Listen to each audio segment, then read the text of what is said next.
Hi everyone, and thanks for joining me. Today we're going to be making this canvas and faux leather tote bag. We're continuing on using that paint drop cloth. We're getting a lot of mileage out of that $4 to $6 paint drop cloth, and we're going to use it in this tote bag. I'm also using some Cricut fabrics that I purchased on their bundle. If it's still available, I will link that in the description below the video. It's a great way to build your stash. I know once these bundles are gone, they are gone for good. We're also going to utilize that faux leather. Now I'm using some that I purchased from Hobby Lobby ribbon section, but I know you've gotten a lot in your Cricut mystery boxes as well, and this is perfect for those. So let's get started making this tote bag. If you want to alter the sizes or anything, you can do so. Obviously, make this bag your own. I'm going to show you how I made the two of these, and without further ado, let's get started. So let's go over what we need for this project. The first thing you're going to need are 2 pieces of your drop cloth or canvas fabric. I'm using the painter's drop cloth that we've been using in the other videos. If you haven't seen those, I'll link them in the description below the video. But we're going to need 2 pieces of our canvas that is cut to 12 by 9 inches. So 2 pieces of our drop cloth cut to 12 by 9. You're going to need 2 pieces of your faux leather or vinyl cut to 12 by 4 inches. So you need 2 pieces of that. You're going to need a piece for your outer pocket that is cut to 10 by 7, and a piece for your inner pocket also cut to 10 by 7. That's just got a crease in it. I'm using the paint drop cloth for my inner pocket. You're going to need 2 pieces of fusible fleece cut to 12 by 13, 12 by 13, and you're going to need 2 lining fabrics cut to 12 by 13 and a half. So 12 by 13 and a half, 2 lining pieces.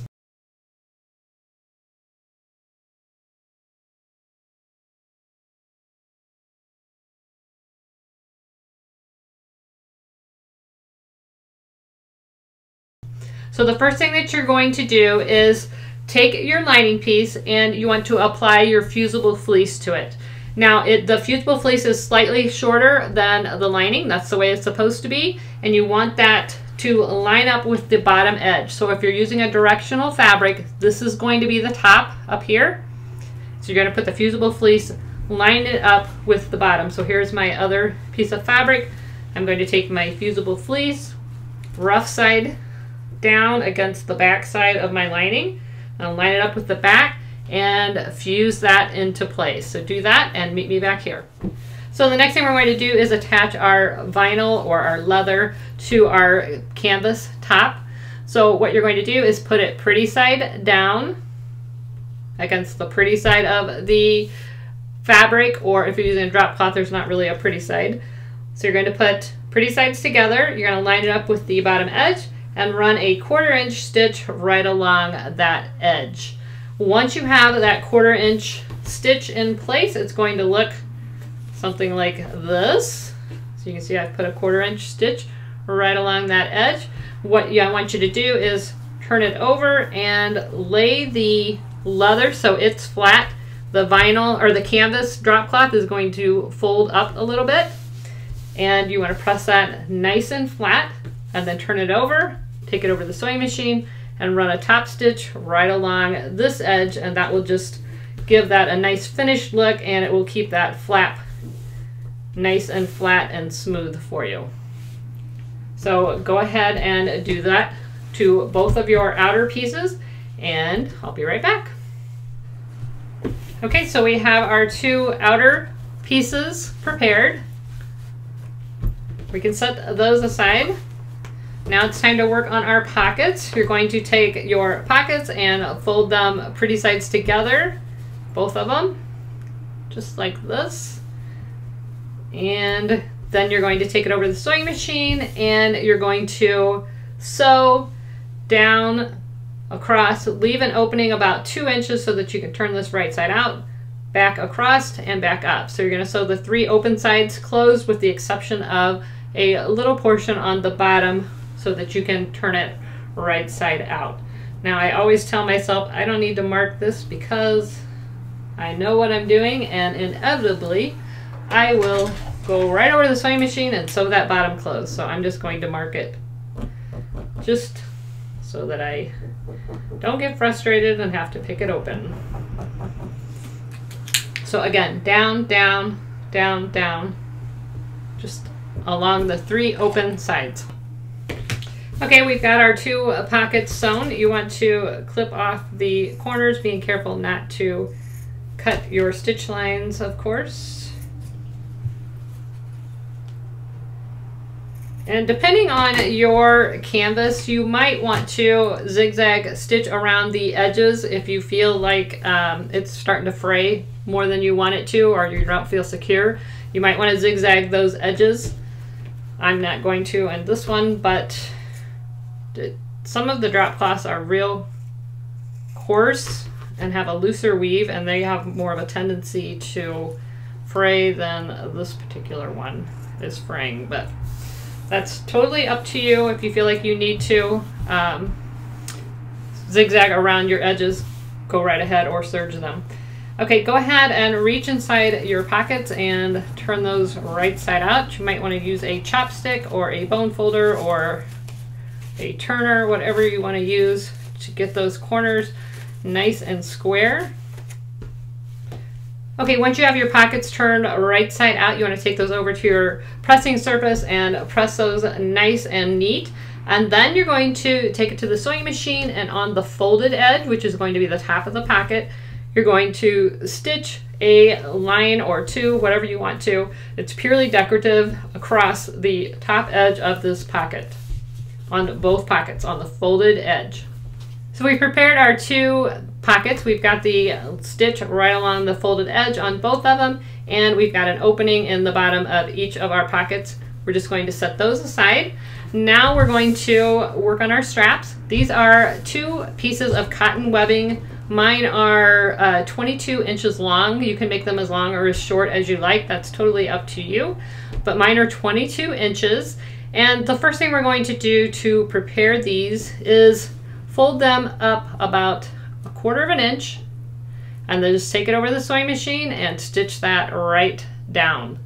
So I'm just folding it 1/4 inch, and I'm going to stitch it down on each end, and that's just going to secure those raw edges inside our next step. So it doesn't have to be real precise, whatever you're comfortable. If you're more comfortable with 1/2 inch, go 1/2 inch. But you want to turn those under all 4 ends and tack those down with the sewing machine. And again, if you want to make your handles out of, one of your fabrics, you absolutely can. That's totally up to you.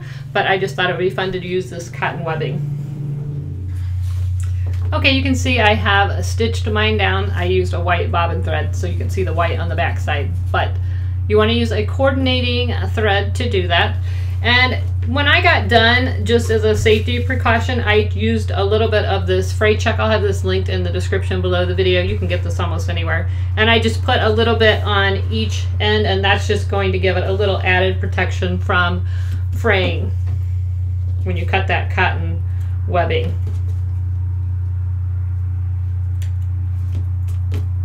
Okay, so now we want to apply the handles to one of our outer pieces. So I'm going to line this up with the grids on my cutting mat. And you can put these kind of where you want. What I like to do is go 1, 2.5 inches in and 1 inch down. So I'm going to use another ruler here. Actually, let's go right. Make sure this is squared. I'm lining this up with this. And I'm going to go 2 inches down. So I'm 1, 2.5 inches in and 2 inches down. And I'm going to pin this into place right up top. I'm going to do the same thing on this side. 1, 2.5 inches in and 2 inches down. Pin this into place. You want to pin up in the top area. Okay, and now I'm going to use my fabric marker, and I'm going to go to the 1 inch mark, 1 inch from the top. So here's the top. I'm going down 1 inch, And I'm just going to make a mark off to the side on my canvas on each side. And I'll show you why in a minute. All right, so let's do the other one. Now you can use this one as a template if you want, or I'm just going to, I find it just as easy, just line it back up. I'm going to go down 2 inches. And you're applying it so the folded edge is face down on your canvas. 1, 2 1/2. And pin.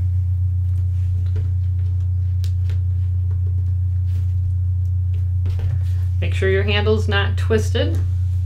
1, 2 1/2. And pin.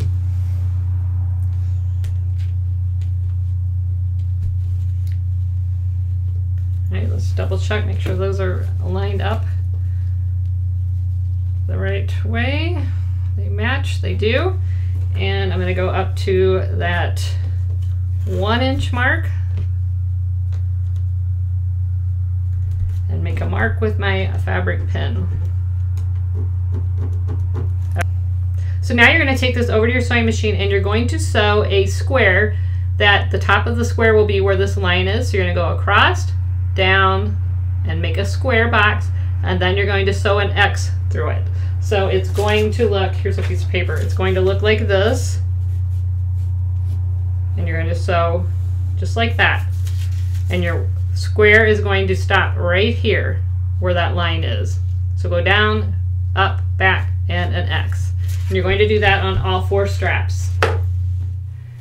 Okay, so now we have our handles on. It's kind of hard to see because I used black thread, but you can see on this one how those look.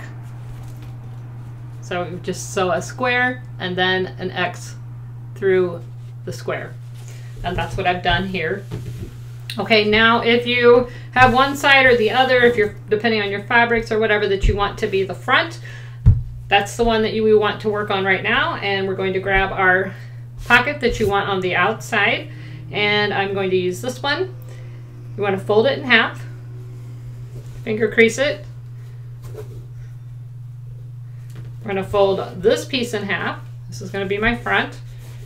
Finger crease that canvas, and that's going to tell us the middle.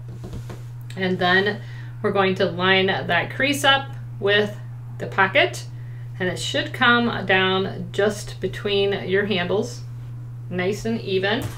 And I'm going to put it, let's see, you can put it wherever you want, but I think I'm going to put it 1 inch from my seam line here, just to have something to line it up with.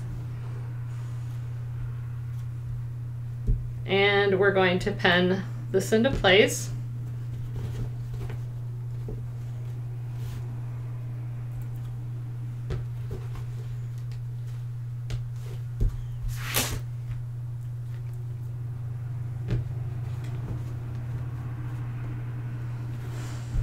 All right, and now we're going to do the same on our lining. We're going to grab one of our lining pieces and again, this is the top edge. So we're going to fold this in half, crease. This is going to be a little harder to see, so I might use my grid. The 19-inch mark right here is my center line, I know that. And I'm going to fold my pocket in half. The stitched edge of my pocket is facing up. And I'm going to place that about, let's see, using my mat, 1, 2, 3, 4 inches down. So I'm going to line up my ruler, bottom of my ruler up with the 4-inch mark. That's 3, that's 4. And again, you can put this wherever you want. I think that's about where I want it. I'm going 4 inches down, and we are going to pin this into place. Okay, now the next step is optional, and if you want to do it, fine. If you don't, that's absolutely fine too. It's going to look great either way. But I like to put a little clip on the outside, and you can either put a D-ring like this so that you can hang something on it, or I kind of like to put a lobster clasp with this swivel thing. That way if I have keys or something, I have something to hook them on. But that's up to you, and I'm going to put it on the outside. If you want to put one on the outside and one on the inside, you absolutely can. And you can use all kinds of things for a little tab. You can take a little piece of your scrap fabric, fold it in half like this, like we always do. So you fold the ends in, fold it in half, give it a little stitch down the side to close it up, and you can use that as your fastener. Or what I'm going to do, I have this little scrap piece of a zipper that I cut off from an earlier project. I'm going to use that. So I'm just going to thread that. This is half of a zipper. I'm going to thread that through my lobster clasp just like that, or your D-ring, whatever you're going to use, and decide where you want that. And I'm going to put that about right here. So I'm just going to use a clip and clip that into place. So, you know, you can think outside the box, do whatever works for you. And again, if you want to put it on your lining, put it over here. If you want to put it on the outside so that it'll be on the outside of the bag, that's what I did here. I have it right here so that if I have keys or something, I can hang them right on the outside of the bag. But if you'd rather put them on the inside, that works for you too. Whatever you want to do, make it your own bag. All right, so now we're going to go over to the sewing machine and we're going to top stitch this down across the 3 sides. Make sure that you back stitch at the beginning and the end. You should be top stitch or back stitching at the beginning and the end of all seams unless I tell you differently, and I don't know any instance in this project that you wouldn't. And then you're going to do the same on this pocket. Make sure reinforce those beginning and ending points and top stitch or base this down just as close to the edge as you can, but so that it's still secure. That will just make it easier for you down the road. So go ahead and do that and meet me back here. Okay, so we've got our pockets secured. We've got our latch on there if you want one, and if you want to put any kind of labeling, I just put one of my labels here on the side of my lining. Go ahead and do that at this time. Definitely not necessary. Okay, so the next thing we're going to do is put our bag right sides together and our lining right sides together. Make sure that you have both of your tops facing up. And you're going to clip this together. On our lining, you can guess we are going to leave an opening on the bottom. Make sure when you do this you back stitch, but I'm leaving about a 4-inch opening. You want to leave, don't leave it too little with this fusible fleece. It's a little bit tougher to turn right side out, so you want to make sure you do leave enough room to turn that right side out. Now when you're putting your pretty sides to outsides together, you want to make sure and line this seam up first and clip that together. Same on this side, line the outsides together because this will show in the finished bag if those don't line up. And then go ahead and clip everything else into place. All right, so you're going to take this over to the sewing machine and you're going to sew down up to the line, stop, don't sew between the lines, pick it back up and back up the top, leaving the top open. So down, over to the line, don't sew, pick it up and back up the top. This one, you're going to sew all 3 sides continuously. Again, make sure you back stitch at the beginning and the end of your stitches. Okay, so we've got our pieces sewn together, and I actually have a black top thread in and a white bobbin thread. So I'm going to turn this over so that you can see the black stitching. It shows a little bit easier. So what we're going to do now is get ready to box our corners. I'm using a 1-inch square template. I don't know if you guys can see that. You can probably see it better over here. But if you don't have a 1-inch square template, you can absolutely just use a ruler and measure. But you're going to place your template or measure over 1 inch from this stitch line over and 1 inch up and make a line. Just like that. So you're starting from this stitch line, not from the edge of your fabric. And that's going to make sure that every corner is the same. You're going to do that on all 4 corners. So you're measuring 1 inch over and 1 inch down. If you want a bigger bottom, use a bigger square, but you're going to measure it the same way. So if you want to do 1.5 inches up and 1.5 inches down, that's going to give you a 3-inch bottom. I'm just going for a 2-inch bottom since this is a pretty small bag. Once you have that done, use some scissors and just snip that corner out. You want to be pretty precise.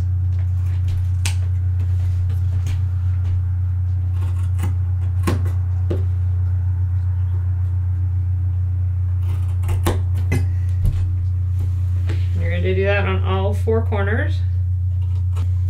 All right, you can dispose of those corners. Now we're going to box the corners. You guys have done this 1,000 times, but you're going to open it up. You're going to push these 2 seams together like this. You're going to put 1 to the left and 1 to the right, keeping that seam as close together as you can, nice and nested. And you're going to put a clip. You can put multiple clips if you want. Find on the one with the fusible fleece, it kind of helps keep things from fighting against you. Now you're going to go over to the other side, and we're going to do the same thing. I'm going to open this up. And what I like to do is see which way I put that one. So that's going that direction, so I'm going to put this one that direction. And I'm going to put this one that direction. So they're going like this. My top one's going left, that one's going right. Everything is nice and even. And you really want to take your time on this stuff because it really makes a difference in how nice those box corners turn out and how even they are. If you ever make one and you've got like one corner that's just a little bit more wonky, that's why. You just haven't gotten it nice and lined up before you tacked it down. All right, so now we're going to do the same thing on the bag, or the outer. This is a little more tricky because you have that faux leather, but totally doable. This faux leather sews through really easily, and I'm not even using a leather needle or anything, just using a regular needle. Okay, so now you want to take this over to the sewing machine, and you can use whatever seam allowance you want. I tend to use the edge of my presser foot, but make sure you do the same seam allowance on all 4 corners. So if you're going with a 1/4 inch, use a 1/4 inch on all 4 corners. Okay, so we've got our 2 bags done. We still have this opening down here. That's supposed to be there. No worries. And we have boxed all of our corners. Now I am still using the white and the black thread, but I wanted you to see just exactly what I mean. When you sew your corners, make sure you go from edge to edge. I actually sew off of it and then backstitch and then go back. If you get all the way to the edge, that's going to give you that nice squared corner. Okay, so now you want to turn your outer bag right side out. Go ahead and push those corners out nice and neat.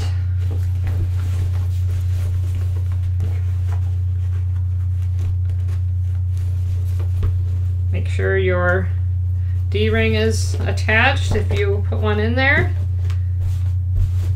It's looking pretty good. You can give it a little press if you want at this point. Be careful pressing on these webbing handles.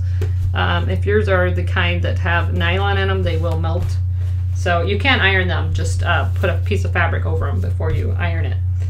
So now what we want to do is take this bag and put it inside our lining. Now my pocket is on the back, and I'm going to put that to the back when I stuff it in here. So this is the front of my bag. That's up to you whether you want your pocket on the front or the back. However it works for you, make it your bag. All right, so we've got the bag inside the lining. The right sides are facing together, and we want to push those handles down in the bag out of our way. We don't want to sew over the top of those. All right, so now you want to, I need to grab some more clips.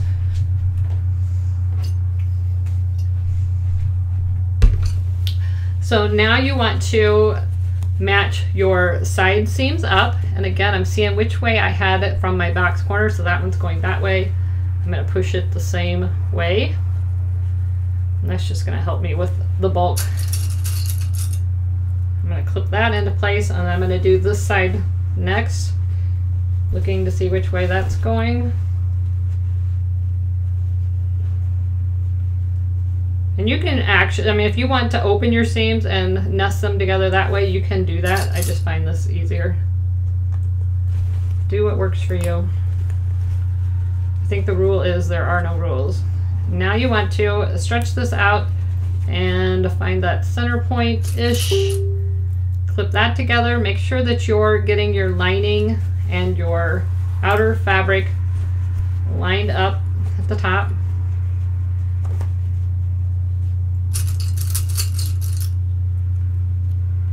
Perfect. And then finish clipping as many or as little clips as you want. Again, making sure those handles are down, out of your way. You don't want to sew over those. Okay, so now you're going to take it over to your sewing machine and you're going to start on one of your side seams and sew all the way around. I like to start and stop on a side seam just because it's less noticeable, but I mean, you can do it whatever way you want. Make sure you use no more than a 1/2 inch seam allowance. Again, we don't want to sew over those handles, and you know, when we sewed that square, we went down 1 inch. So you have 1 inch of clearance. Try to use a 1/2 inch seam allowance or less and secure the top. All right, so I have sewn mine, and I kind of used the fusible fleece as my edge, and I sewed about a 1/4 inch seam allowance. That worked well for me, but do what works for you. You have a 1/2 inch of clearance there. All right, so now you want to reach inside this bottom and gently pull this right side out.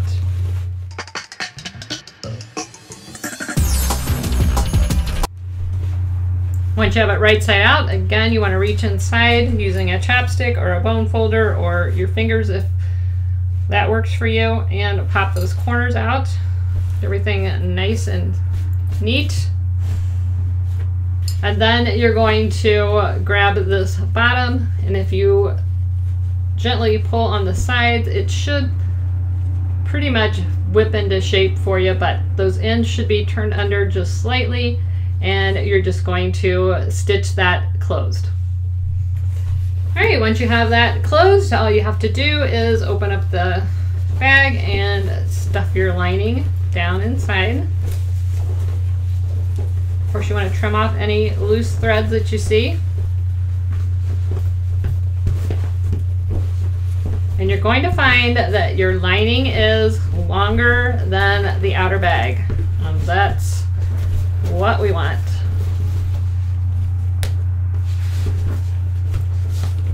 That's what's going to create that nice decorative edge on the top. So go ahead and let that come out.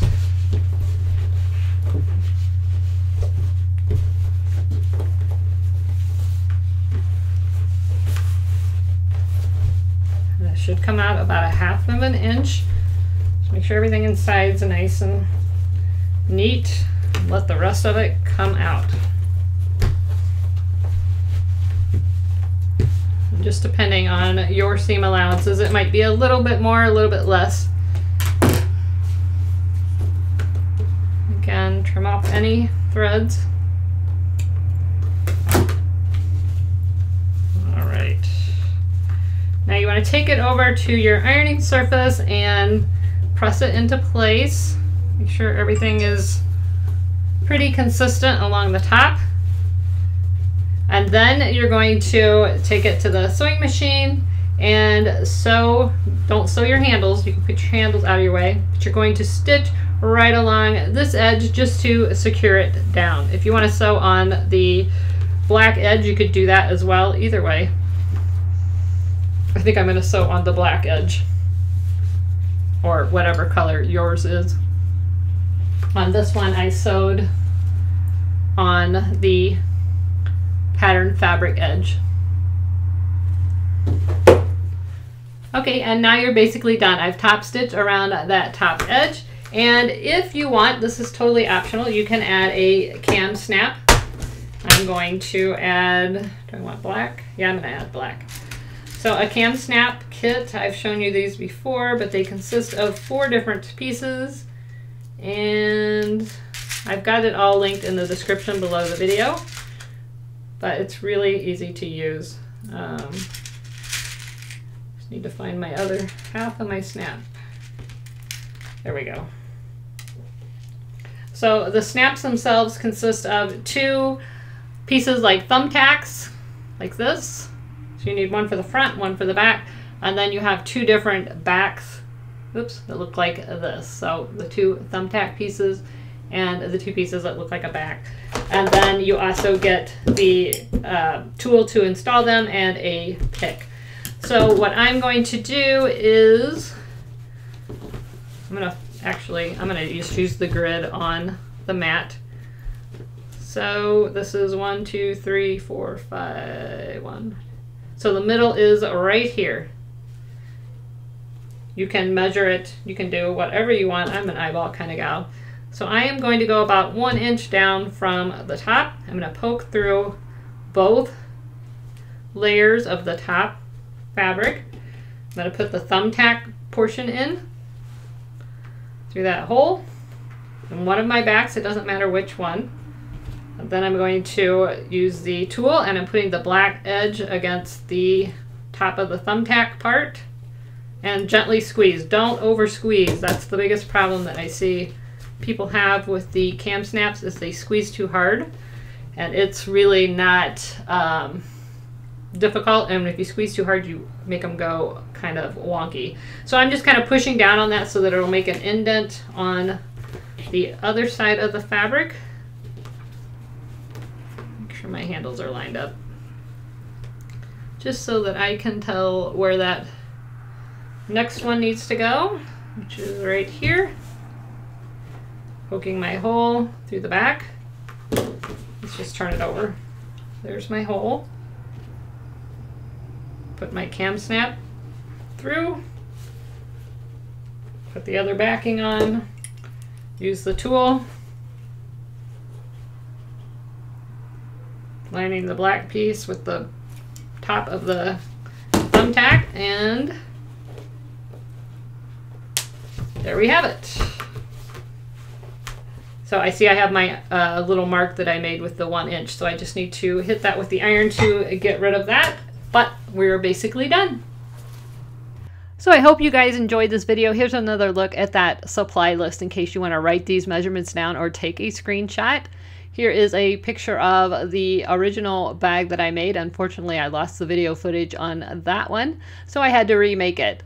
I hope you guys are enjoying these paint drop cloth projects. If you haven't checked out the other videos, I'll link those in the description below. There is a cover pillow, there is a shabby fabric basket, and we also made a little zipper pouch out of the paint drop cloth. So we're really putting that drop cloth to use, and it's my mission to use it. I have 2 of them and I'm trying to work my way through those. So look for some more of those projects to be coming. Make sure you like, subscribe, and share if you enjoyed this video. Don't forget to hit that notification button, and that will notify you every time I have a new video. Till next time, I'll see you guys. Never stop making. Bye-bye.